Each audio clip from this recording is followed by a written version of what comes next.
Pemirsa, kita lanjutkan dialog kita di Press Talk bersama saya, Iwan Piliang. Pemirsa, di saat kami berada di Uni Emirat Arab, kami menjumpai bagaimana kondisi alam yang sesungguhnya kita lawan. Ibu yang punya suami meninggalkan suaminya di Indonesia.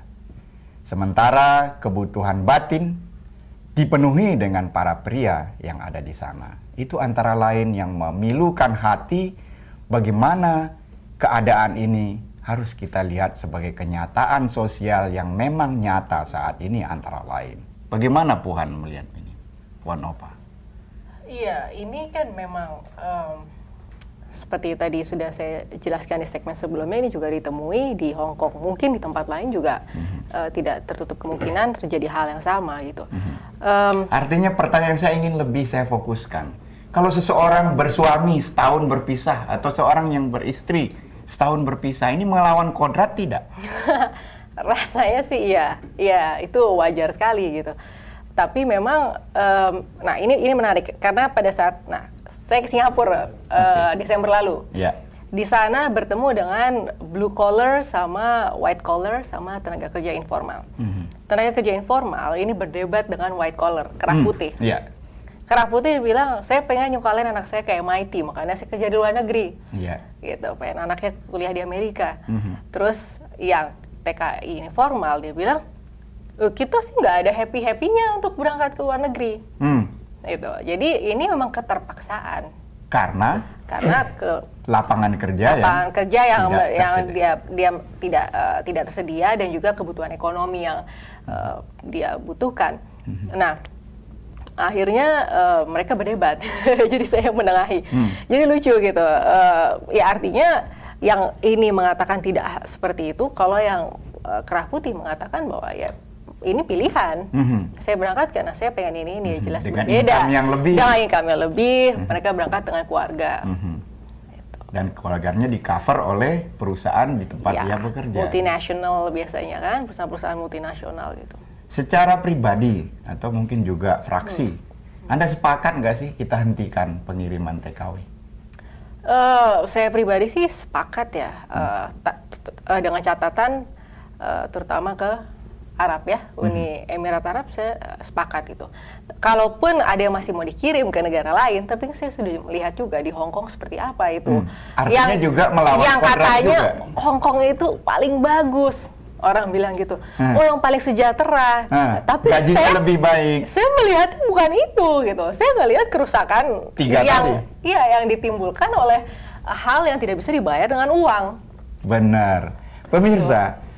Di Uni Emirat Arab atau Timur Tengah pada umumnya, Bangladesh, Pakistan, India tidak mengirim para perempuannya ke luar negeri. Bahkan Nepal, negara kecil sekalipun. Kita konon negeri yang kaya raya, gemah ripah, hijau royo-royo begitu konon.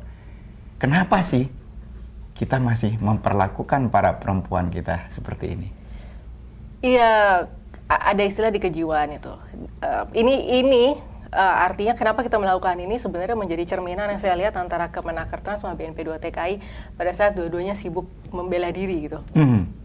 Saya sedikit nyeleneh gitu atau RDP itu. Saya katakan bahwa kalau di kejiwaan ada salah satu yang kita nilai dari pasien. Itu namanya insight. Insight. Tolong kepemirsa. Insight itu bahasa Indonesia tilikan. Tilikan terhadap apa? Tilikan itu artinya kesadaran dia terhadap penyakitnya. Semakin parah sakitnya, dia semakin tidak sadar. Gitu. Jadi dia tidak sadar bahwa dia sakit. Dia sadar dia sakit. Nah, ini yang terjadi gitu dengan kita saat ini. Gitu ya. Kita cukup parah kalau kita tidak menyadari bahwa yang ada di depan mata sudah jelas, tapi kok kita tidak sadar bahwa itu harus kita tangani. Gitu. Menarik tidak, Bung Hasan? Artinya ini tilikan kita ini kita nggak menyadari gitu, tapi kita kirim terus seperti barang. Ini gimana? Ya, dilihat dari sisi ekonomi kita kan.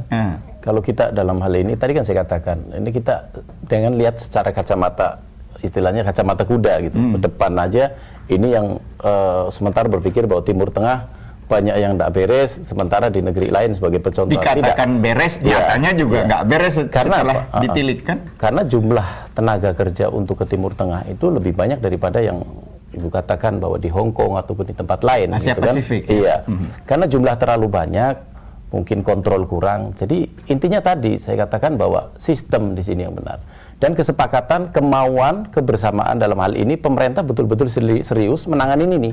Kalau dua pintu ini masih tetap dibuka, jangan harap bahwa sistem ini tetap bagus. Ada lembaga formalnya, ada ad hoc dibentuk. Pada ad hoc ini dibentuk untuk menyelesaikan masalah. Ini atau sekarang hanya kecil cakupannya kan, hanya Korea sama Jepang. 2 saja. Berapa cuma itu jumlahnya? Itu tenaga ahli yang betul-betul terdidik. Ya, Jepang menerima tenaga kerja betul-betul yang tenaga ahli di bidang mungkin di elektronik. Itu sudah betul-betul settle ya mereka. Tapi tadi saya katakan bahwa sistem di sini yang dibenahin. Saya menitik beratkan sistem. Dua instansi pemerintah ini disepakatkan dulu bagaimana. Satu pintu, insya Allah dengan aturan yang dengan niat yang untuk membenahi ini semua, saya pikir bisa terselesaikan dengan baik. Gitu. Kalau kita bicara setuju atau tidak setuju bahwa tenaga kerja ini, tanya tadi seperti Bapak Iwan katakan bahwa ini bagaimana sih hukumnya? Kalau kita bicara hukumnya tipis, sangat tipis sekali antara baik dan buruk gitu loh. Mau dibawa kemana gitu kan? Mau dibawa ke buruk lebih gampang, mau dibawa ke baik juga sebetulnya lebih gampang. Tergantung dari niat itu tadi. Artinya jadi, untuk kebaik kita bisa dengan sistem yang sudah bagus ke Arab Saudi, sebab orang berangkat dari Indonesia berangkat ke Arab Saudi itu ada yang beringinan, bercita-cita saya kepengen haji. Dengan bayar haji di sini satu orang cukup mahal kan? Dia dengan keakidah dan keyakinannya mereka berjuang dengan niat baik di sana kerja sambil haji. Itu harapan mereka untuk di Timur Tengah, makanya Timur Tengah lebih banyak.